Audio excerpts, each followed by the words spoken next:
शिफाउल रहमान साहब जो अपने लोगों की लड़ाई एनआरसी सीए की लड़ाई लड़ करके जेल गए, तो हिंदू भाइयों का कहना है कि देखिए हम सामने आकर के खुल करके नहीं बोल सकते क्योंकि हम हिंदू समाज से हैं। देखिए हम लोग पढ़े लिखे हिंदू हैं, बीजेपी सर्टिफाइड हिंदू नहीं है। जहाँ हिंदू की लड़ाई एक मुसलमान का बेटा लड़े, मुसलमान की लड़ाई एक हिंदू का बेटा लड़े, लड़ना हम लोग के खून में है, इसलिए इंसानियत की लड़ाई लड़ रहा हूँ। ये पार्टी और जाति और कोई मुसलमान का लड़का अगर किसी मुद्दे में भी किसी छोटे मोटे आरोप में भी अगर पकड़ा जाता है, सीधे यूएपीए लगा करके उसको आतंकवादी बना दिया जाता है। उसको हिंदू का लीडर बनना है, उसको शिफाउर रहमान को नहीं, कपिल मिश्रा जैसे लोगों को सजा होनी चाहिए। दोस्तों, बिहार से एक और शख्सियत मेरे साथ मौजूद है, राणा रंजीत सिंह इनका नाम है। मैं जानने की कोशिश करूंगा, ये भी दिल्ली विधानसभा चुनाव में, और आप देख रहे होंगे अमानतुल्लाह खान साहब जो है वो लगातार मंच से खड़े होकर कह रहे हैं कि बाहर की सारी ताकतें जो हैं मुझे हराने के लिए दिल्ली में इकट्ठा हो चुकी हैं। मैं जानने की कोशिश करूंगा, सर आपका नाम राणा रंजीत है, एक सवाल लगातार उठ रहा है, वो कह रहे हैं कि 2 बूथों पे बीजेपी लड़ेगी, 2 बूथों पे शिफाउर रहमान लड़ेगा, मैं सारे बूथों पे लड़ूंगा। तो क्यों आईआईएम के जितने भी लोग हैं वो नॉन मुस्लिम इलाके में वोट मांगने नहीं जा रहे हैं? क्या आपको उम्मीद नहीं है कि मजलिस को नॉन मुस्लिम इलाकों से वोट मिलेंगे? नहीं, बिल्कुल जा रहे हैं। और उसकी जो आपने सवाल किया है, बहुत अच्छा सवाल किया है। वहाँ के हिंदू इस बात को जानते हैं कि यहाँ से बीजेपी कभी नहीं जीत सकती है, और उनका कहना है कि भाई दोनों में से जब हम कंपेयर करते हैं तो एक ऐसा व्यक्ति शिफाउल रहमान साहब जो अपने लोगों की लड़ाई एनआरसी सीए की लड़ाई लड़ करके जेल गए, 5 साल में उनको बेल नहीं हुआ, बलात्कार और बड़े बड़े केसेस में लोगों को बेल हो जाता है। तो हिंदू भाइयों का कहना है कि देखिए हम सामने आकर के खुल करके नहीं बोल सकते क्योंकि हम हिंदू समाज से हैं, और एमआईएम को लेकर के थोड़ा सा उनको रहता है, लेकिन वो वोट देने जा रहे हैं इंसानियत के नाते। बिल्कुल। मैं एक बात और ये जानना चाहता हूँ, लोग ये कहते हैं कि मजलिस जो है सिर्फ मुसलमानों की बात करती है। आप रंजीत राणा हैं, मेरे साथ बैठे हैं, ये जो एक कॉन्सेप्ट है बहुत लोगों को, तो क्या हिंदुओं की बात नहीं करती है? क्या दबे कुचलों की बात नहीं करती है मजलिस? बिल्कुल करती है। ये लोकसभा का चुनाव बिहार में एमआईएम ने लड़ा, उसमें से आधे हिंदुओं को टिकट मिला, मुझे मिला, मांझी जी को गोपालगंज से मिला, एक सहनी समाज के व्यक्ति को मिला, और एक भूमिहार समाज के व्यक्ति को भी मिला महाराजगंज से। तो ऐसे तमाम हिंदू भाई आ रहे हैं और इसमें जुड़े हुए हैं। और एक देखिए हम लोग पढ़े लिखे हिंदू हैं, बीजेपी सर्टिफाइड हिंदू नहीं है, इसलिए हम लोग आपके अल्लाह अकबर को समझते हैं और अपने हिंदू भाइयों को समझाते हैं, और हमारे जय श्री राम को आप तक पहुंचाएंगे, और एक बेहतर और एक खूबसूरत हिंदुस्तान बनाना चाहते हैं जहां हिंदू की लड़ाई एक मुसलमान का बेटा लड़े, मुसलमान की लड़ाई एक हिंदू का बेटा लड़े। आप मजलिस का हिस्सा हैं, मैं जानना चाहता हूं, लगातार एक इल्ज़ाम लगता है और आपने भी इल्ज़ाम कई बार देख लिया होगा कि बीजेपी की बी टीम जो है वो मजलिस है, और कहीं ना कहीं बीजेपी को चुनाव जिताने के लिए वो इस चुनाव में, इसको कैसे देखते हैं? देखिए ये बिल्कुल सरासर गलत आरोप है। अगर हमें बीजेपी को मदद करना होता तो हम 12 ऐसी विधानसभा है दिल्ली में, बल्ली मरन से लेकर के आपको सीलमपुर से लेकर के तमाम ऐसी सीटें जहां मुस्लिम वोटर्स डिसाइडिंग फैक्टर होते हैं, हम वहां तो नहीं लड़ रहे हैं। आप देखिए चुनाव विधायक बनाना सरकार बनाने से कई गुना ऊपर की ये लड़ाई बन गई है। पूरा हिंदुस्तान का ऐसा मुसलमान जिसके ऊपर जाति हुआ है केवल इसलिए कि वो मुसलमान समाज से आता है, ऐसे तमाम लोगों के लिए एक उम्मीद का किरण है शिफाउल रहमान, और जो हमारे कैंडिडेट वहाँ से भी हैं। तो एक बहुत छोटी बात होगी विधायक बनना, ये बहुत बड़ी लड़ाई है। और सीए एनआरसी के बाद अगला जो है वक्फ बोर्ड की लड़ाई को लड़ना है, और ऐसे शिफाउल रहमान साहब जैसे लोग जो कहीं ना कहीं अपने हौसले को खो रहे थे क्योंकि कोई उनको पूछने वाला नहीं था, ऐसे हर गली कस्बे में जो अपने हक की लड़ाई लड़े बिना डरे, वो हम लोग काम करने जा रहे हैं। ये 2 सीटें पे पूरा देश का नज़र है, और ये 2 सीट अगर जीतेंगे तो आने वाले 8 महीने के बाद बिहार में भी चुनाव है। मैं बिहार से आता हूँ, और जो आपने एक बात कही कि भाई हम बाहर के लोग हैं, आप अगर कैलकुलेशन करेंगे तो हमारे बिहारी वोटर्स यहाँ 50% हैं। खास करके ओखला में आप जाएंगे, जामिया मिलिया से लेकर के वैसे बहुत सारे लोग, और हिंदू में भी मैं हिंदू समाज से आता हूँ। मैं कई अपने रिश्तेदारों के पास घूमा, हर एक लोग का कहना है कि नहीं उसी व्यक्ति को देंगे, क्योंकि जीतेगा तो यहाँ से कोई मुसलमान ही, बीजेपी यहाँ से नहीं जीत सकती है। वो बीजेपी का लगातार डर भी यहाँ पर दिखाया जा रहा है। तो यहाँ ऐसी कोई बात नहीं है। हम लोग अपने इंसानियत की लड़ाई लड़ रहे हैं। हम लोग ऐसे मजलूम लोग जो इसकी कोई बात करने की हिम्मत नहीं करता। मैं क्षत्रिय समाज से आता हूँ, राजपूत समाज से आता हूँ, लड़ना हम लोग के खून में है, इसलिए इंसानियत की लड़ाई लड़ रहा हूँ। ये पार्टी और जाति और विधायक बनाना सरकार बनाने से कई गुना ऊपर की लड़ाई है। सदर साहब को काफ़ी घेरा गया इस बात को लेकर कि दिल्ली दंगे के जो आरोपी हैं उनको टिकट दे दिया गया, चाहे फिर वो ताहिर हुसैन हो या शिफाउर रहमान हो। आप इसको कैसे देखते हैं? देखिए कोई मुसलमान का लड़का अगर किसी मुद्दे में भी किसी छोटे मोटे आरोप में भी अगर पकड़ा जाता है, सीधे यूएपीए लगा करके उसको आतंकवादी बना दिया जाता है। मनीष कश्यप पे भी तो यूएपीए लगा था, तुरंत हट गया, लेकिन किसी ताहिर हुसैन और शिफाउल रहमान पे तो नहीं हटा। शिफा शब्द का अर्थ ही होता है बीमारी से निजात दिलाना। तो कहीं ना कहीं एक जो बीमारी है, जो जहर फैला रहे हैं हमारे समाज में लोग, उस बीमारी से निजात हम लोग दिलाने का काम करेंगे। और ऐसे तमाम मुसलमान और सेकुलर भाई जो नहीं चाहते हैं कि बेवजह का हिंदू मुस्लिम हो, हम आपकी मस्जिद को खोदें, आप हमारे मंदिर की बात करें, इन चीज़ों से ऊपर उठ करके विकास की बात करनी है। कहाँ कॉलेज खुले, कैसे रोजगार पैदा हो, कैसे हम अपने हिंदुस्तान को और मजबूत करें आर्थिक रूप से, महंगाई को घटाएं, ये इन चीज़ों की बात ही नहीं हो रही हिंदू मुसलमान ये कहा जा रहा है इंटरनल कहीं ना कहीं ये सेटिंग हो गई है, दोनों को इसलिए चुनाव में लाया गया है कि इन दोनों को चुनाव में उतार देते हैं, बीजेपी को इससे नुकसान होगा, इसलिए इनको बैल भी मिल गई और इसलिए इन्हें चुनाव प्रचार करने का वक्त भी मिल गया है। इसको कैसे देखेंगे? देखिए, बीजेपी को नुकसान या फायदा कुछ खास हम लोगों से होने नहीं वाला। 70 सीटें हैं, हम मात्र 2 सीटों पे लड़ रहे हैं। और हाँ, ये बात सही है, केजरीवाल साहब ने कुछ ऐसी गलतियां की हैं तबलीगी जमात को लेकर के, कोरोना जैसे सेंसिटिव मुद्दे पे भी उन चीज़ों पे राजनीति नहीं होना चाहिए। आज कुंभ में इतने लोग मर गए, तो चाहते तो बहुत कुछ बोल सकते थे, और तो शुक्र है कि मुसलमानों को वहाँ अलाउड नहीं था जाना, वरना तो जो माहौल है उसका भी गलत फ़ायदा इस्तेमाल कर लिया। किसी मुसलमान ने कोई गलत टिप्पणी नहीं किया, तो कहीं ना कहीं ऐसी चीज़ों को, कम से कम इतनी सेंसिटिव चीज़ है, कोरोना जैसी सेंसिटिव चीज़ें, कुंभ में जो हादसा हुआ, ऐसी चीज़ों पे नहीं बोलना चाहिए। अब कुंभ की बात आपने करी है तो कुंभ पर एक सवाल ले लेता हूँ। महाकुंभ पर टी राजा ने बयान दिया कि नागा साधु 15 मिनट में मुसलमानों को कत्ल करके देश को मुस्लिम मुक्त कर देंगे, इसको कैसे देखेंगे?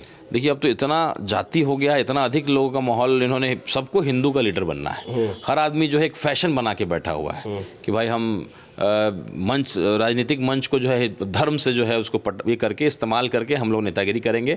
आरएसएस प्रमुख मोहन भागवत जी ने भी कह दिया लास्ट में, क्योंकि इतनी रेस जो है इतना बड़ा हो गया, लंबा हो गया कि अब आरएसएस वाले भी घबराने लगे हैं। उन्होंने कहा कि भाई ये आलतू फालतू की चीज़ें नहीं बोलनी चाहिए, हर एक आदमी जो है आरएसएस हिंदू का नेता बनना चाहता है और बाकी चीज़ों की बात होनी चाहिए। तो ऐसे ऐसे लोग जो हैं वो धार्मिक उन्माद फैला करके, जैसे आपके कपिल मिश्रा जी, उनकी पहचान क्या है? उल्टा सीधा बयानबाजी दे करके ये करना। जो दंगा हुआ भी, छिटपुट जो दंगा हुआ, उसकी शुरुआत कहाँ से हुई? कॉन्स्टिट्यूशन क्लब में जो है कपिल मिश्रा ने बोला कि अगर पुलिस नहीं हटाती है CNRC के विरोध करने वाले को, तो हम अपने कार्यकर्ताओं के साथ जा करके लात मार के हटाएंगे। और उसके अगले दिन से ये माहौल ख़राब हुआ। तो असली मुजरिम तो वो है, उसको, शिफाउर रहमान को नहीं, कपिल मिश्रा जैसे लोगों को सजा होनी चाहिए। नाम मजलिस इत्तेहादुल मुस्लिमीन, इत्तेहाद की बात, तो मुसलमान तो अमानतुल्लाह भी है, फिर आखिर मजलिस ने अमानतुल्लाह खान साहब के सामने शिफाउर रहमान को लाके क्यों खड़ा कर दिया? देखिए, अगर ऐसी परिस्थिति बनती है कि केजरीवाल साहब की सरकार नहीं बन रही होगी, 2 वोटों की कमी होगी, तो आपको क्या लगता है मजलिस क्या भाजपा को मदद करेगी क्या? ऐसी परिस्थिति होगी तो हमारा मिनिमम कॉमन प्रोग्राम रहेगा कि भाई आप ओखला में जो आबादी है मुसलमानों की, उसकी गली को, नाले को जहाँ तहाँ खोद देते हैं आप, तो हमारा एक मिनिमम कॉमन प्रोग्राम होगा कि आप मुस्लिमों का भी ख्याल रखें, दलित का भी ख्याल रखें। तो ऐसी परिस्थिति में हम भाजपा को तो सपोर्ट नहीं करेंगे, भाजपा को सपोर्ट नहीं करेंगे, लेकिन जिसको छोटा रिचार्ज कहेंगे उसको सपोर्ट कर देंगे। ऐसी परिस्थितियाँ आएंगी, सरकार बनाने की नौबत आएगी, तो हम दोबारा चुनाव तो नहीं करवाएंगे। ऐसी परिस्थिति आएगी तो हम लोग अपने शर्तों के साथ अगर सपोर्ट करना भी होगा, ऐसी परिस्थिति बनती है तो ये दोनों विधायक हमारे जो जीतेंगे, हम उन्हीं को सपोर्ट करेंगे, लेकिन एक मिनिमम कॉमन एजेंडा बना करके हम लोग उसको सपोर्ट करेंगे। कांग्रेस के लिए पूरे चुनाव में बहुत सॉफ्ट कॉर्नर है असदुद्दीन ओवैसी साहब के पास, क्या वजह है? क्या तेलंगाना इसके पीछे की वजह है? नहीं, ऐसा बिल्कुल नहीं है। देखिए, हम लोग सेकुलर पार्टी हैं, एक विचार की पार्टी है, ठीक है, कुछ मतभेद हो सकता है, उनके पार्टी का अपना एजेंडा है, हमारा अपना एजेंडा है, लेकिन अगर बड़ा पिक्चर देखते हैं तो हम लोग की लड़ाई ऐसे लोगों से है जो समाज में जहर को घोल रहे हैं, समाज को, अपने लोगों को बांटना चाहते हैं, वो बड़ी लड़ाई है। ठीक है, दिल्ली तो बहुत छोटा राज्य है, यहाँ तो पुलिस तक का अधिकार आपको नहीं है, तो समझिए कि मेयर के चुनाव की तरह दिल्ली का चुनाव है। तो पैसे कमाने का, बाकी चीज़ों का तो है, लेकिन आप पूर्ण रूप से सीएम तो है नहीं, यहाँ के आपके अधिकार तो बहुत छोटे होते हैं।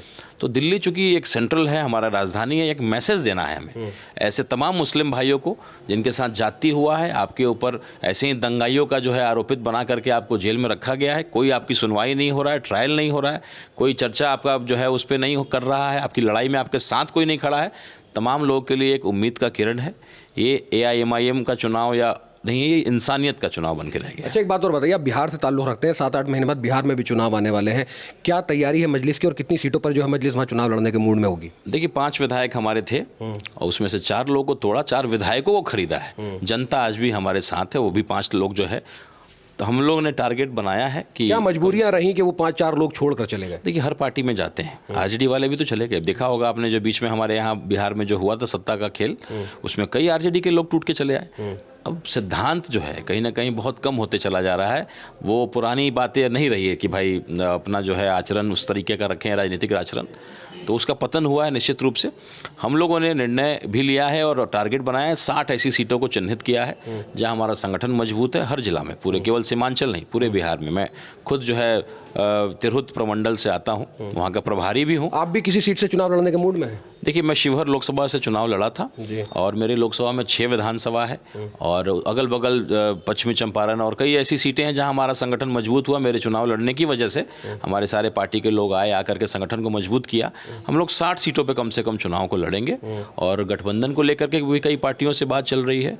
अहम बात यह है कि अगर ये दिल्ली की 2 सीटें हम जीत जाते हैं तो ये ट्रेलर होगा और असली पिक्चर बिहार में हम दिखाएंगे। अच्छा, ये जो ट्रेलर तैयार किया जा रहा है वो दिल्ली के विधानसभा चुनाव से, अगर ये 2 सीटें आप जीत ले हैं तो वहाँ की जो पिक्चर बहुत क्लियर होने वाली है, आप ये बिल्कुल होने वाली है। और चूंकि मैं आया हूँ हिंदू समाज से और कई ऐसे लोग मेरी वजह से, जब उन्होंने देखा कि भाई ऐसा सियासी परिवार का लड़का जिसके पिताजी मंत्री रहे, सांसद रहे, अगर वैसे लोग जुड़ रहे हैं तो कहीं ना कुछ तो बात है।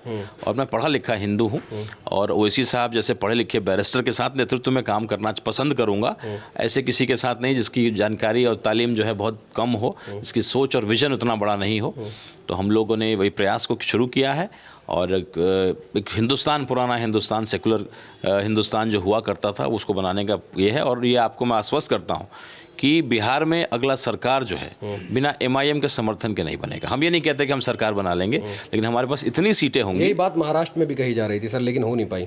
देखिए, महाराष्ट्र के बारे में मैं नहीं जानता हूं। अगर आप ये कह भी रहे हैं कि हो नहीं पाई तो कुछ ऐसी सीटें हैं, आपने देखा होगा बहुत छोटे मार्जिन से हुआ है और कई जगह हम दूसरे स्थान पे थे। इम्तियाज़ जलील साहब का जो इतना कम मार्जिन रहा और 60-60 उम्मीदवार को खड़ा किया गया। ठीक है, एक दिन में पेड़ बड़ा नहीं होता। आज हमने बीज डाला है, उसके अंदर खाद पानी डाल रहे हैं, लेकिन आप देखिएगा जिस दिन हमारा पेड़ खड़ा हो जाएगा इतना मजबूत होगा और हर समाज को फल देगा। अगर किसी को लगता है केवल मुस्लिम समाज को, तो ऐसा बिल्कुल नहीं। अच्छा, ये बताइए कि अभी आप घूमे हैं यहाँ विधानसभा में, लोगों से मिले हैं, क्या लग रहा है कि शिफा भाई की जीत के इम्कानात कितने हैं? देखिए, अब तक जो है हम लोगों का था आकलन की मतलब 6-7 हज़ार 10 हज़ार के अराउंड चुनाव को वो जीतेंगे, उतने मार्जिन से। चूँकि मैं ज़्यादा समय मैंने यहाँ पे ओखला में दिया है। लेकिन आज जो जनसभा हुआ, आज जो रैली हुआ है, ये ऐतिहासिक रैली है। मैंने आज तक ऐसी रैली नहीं देखी। रैली से चुनाव का आकलन किया जा सकता है, क्योंकि मैं बताऊं आपको, अमानतुल्लाह साहब की जब रैली निकलती है तो 2.5-3 किलोमीटर की रैली होती है। उधर अरीबा कांग्रेस से चुनाव लड़ी, उनकी रैली निकलती है तो वो भी बहुत तगड़ी रैली होती है। आप बीजेपी की रैली जाकर देखेंगे तो वो रैली कम निकालते हैं, लेकिन उनकी भी तगड़ी। तो रैली से चुनाव का आकलन किया जा सकता है? बिल्कुल किया जाता है। ये अमूमन एक तरीका है लोगों का, क्योंकि बहुत सारे वोटर्स, 50% वोटर्स जो होते हैं न्यूट्रल वोटर्स होते हैं। वो देखते हैं कि हवा किस तरफ का है, कौन जीत रहा है, किसका क्या है। तो जिस तरीके से कांग्रेस लड़ाई में थी, लेकिन आज जो है इसके बाद लोगों ने इस बात को मान भी लिया और समझ भी लिया कि कांग्रेस अब लड़ाई में, तो वो सारा वोट अब हम लोग की तरफ शिफ्ट हो रहा है कि भाई कांग्रेस उस लड़ाई में नहीं है तो क्यों नहीं भाई इसको। कांग्रेस ने ये भी कहा कि अगर MIM से वो नहीं होते, निर्दलीय होते, तो हम चुनाव नहीं लड़ते, हम समर्थन कर देते। आज की स्थिति ये है कि शिफाउर रहमान साहब की कोई शिकायत नहीं कर सकता है। ये हमारा कैंडिडेट जो है उसका इतना इस इलाके के लिए जितना संघर्ष किया उस आदमी ने कि आज अमानतुल्लाह साहब से भी आप पूछ के देखिए, एक शब्द उनके खिलाफ नहीं बोल सकते। चाहे जो कांग्रेस के खिलाफ नहीं बोल सकते, लेकिन बैरिस्टर साहब के खिलाफ बोल रहे हैं। ठीक है, कुछ ना कुछ तो बहाना चाहिए बोलने के लिए, लेकिन हमारा कैंडिडेट है और बैरिस्टर साहब ने ही कैंडिडेट बनाया है और ऐसे व्यक्ति को बनाया जिसको कोई पूछ नहीं रहा था, उसके संघर्ष की कोई चर्चा नहीं करता था। आज पूरा देश देख रहा है कि अगर शिफाउर रहमान साहब जीत जाते हैं तो ऐसे तमाम लोगों के अंदर एक हौसला बनेगा कि अपने हक की लड़ाई लड़ सकते हैं, वरना डर गए हैं लोग। जी, बहुत बहुत शुक्रिया मिलत टाइम से बात करने के लिए। मैं आप तमाम लोगों को बता दूं कि एक डायलॉग बहुत चल रहा है, ओखला की दवा शिफा। और मैं आप तमाम लोगों को ये बता दूं कि 72,000 वोटों के मार्जिन से अमानतुल्लाह खान साहब जो हैं वो चुनाव जीते हुए हैं।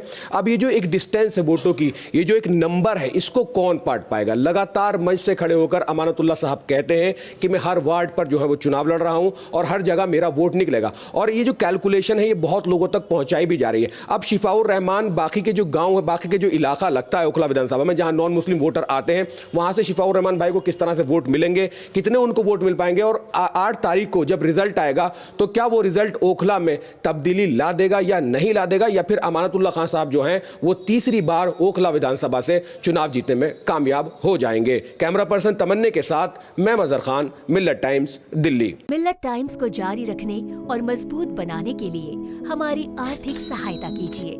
ये एक आजाद मीडिया हाउस और कमजोरों की आवाज है। आप हमें देखें, सुने, पढ़ें और हर महीने ज्यादा नहीं, सिर्फ 100 रुपए से मदद करें। डिटेल्स डिस्क्रिप्शन में मौजूद हैं।